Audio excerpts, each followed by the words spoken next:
क्या मरकजी वजीर की करेंगे, क्योंकि जम्मू कश्मीर के मुतालिक एक अहम तरीन फैसला 11 दिसंबर को आया। वो था दफा 370 पर फाइनल वर्डिक्ट। अदालत उज़्मा ने फैसला सुनाया। उसके बाद बैक टू बैक बयानबाजी दोनों तरफ से काफी ज्यादा हुई, वो लोग भी जो इसके फेवर में थे और वो भी जो इसकी मुखालफत काफी ज्यादा पहले दिन से कर रहे थे।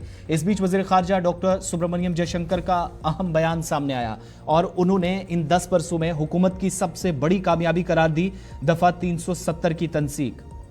बेंगलुरु के अंदर एक तकरीब से खिताब करते हुए डॉक्टर एस जयशंकर कह रहे थे कि कई बड़े फैसले हुए, सिक्योरिटी के एतबार से, सियासत के एतबार से जो अहमियत के हामिल है, इनमें बड़ा फैसला या सबसे बड़ा चैलेंज जिसको अभी तक उनके मुताबिक के जिसकी वजह से आर्टिकल 370 का जिक्र करते हुए कहा कि एक रियासत को हमेशा मुल्क के मेन स्ट्रीम रियासतों से या उस दायरे से बाहर रखा गया। लेकिन ये काम अगर किसी ने किया है 2014 के बाद हमने, और 5 अगस्त 2019 के फैसले को फिर से वो बैक करते नजर आए और उनके मुताबिक जब हमने ये फैसला लिया फिर कई लोग अदालत गए, ठीक है, लेकिन अदालत में इस फैसले पर मोहर लगना ये बताता है कि हम मुल्क की तरक्की, खुशहाली और तमाम रियासतों को एक साथ ले जाने के लिए पुरज़्म है। और हमारे इस आदे पर या इस फैसले पर जब मोहर सुप्रीम कोर्ट की तरफ से लगी तो वो चैलेंजेस जो कई बरसों से हमारे सामने थे, डॉक्टर एस जयशंकर ने माजी की तरफ इशारा करते हुए कहा कि कई गलतियां जो हमने अपनी वजह से की, जिसकी वजह से ये एक बड़ी रियासत और तारीखी रियासत हमारी बाकी रियासतों से अलग रही इतने वर्षों तक,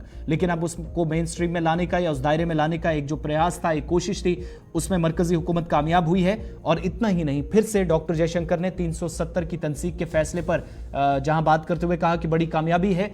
दो तरफा चैलेंजेस सरहदों पर हैं। एक तो पाकिस्तान बांग्लादेश के साथ बॉर्डर्स पर जो इकदाम करने थे उनके मुताबिक हमने किए ताकि मुल्क को सिक्योरिटी के एतबार से जो चैलेंजेस हैं उनको खत्म किया जा सके।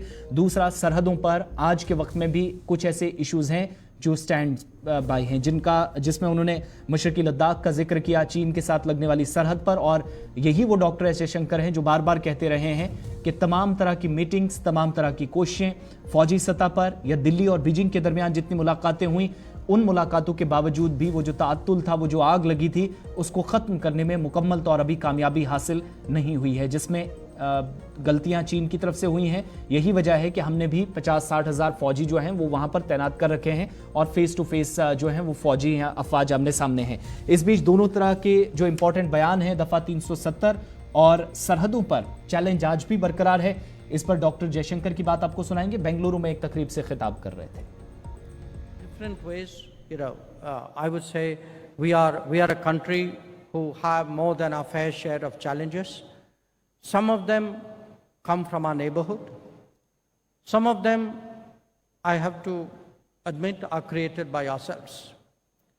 When it comes to the border, whether it is standing up, sending our troops to the China border, or settling the border with Bangladesh, or responding to cross-border terrorism on the Western Front.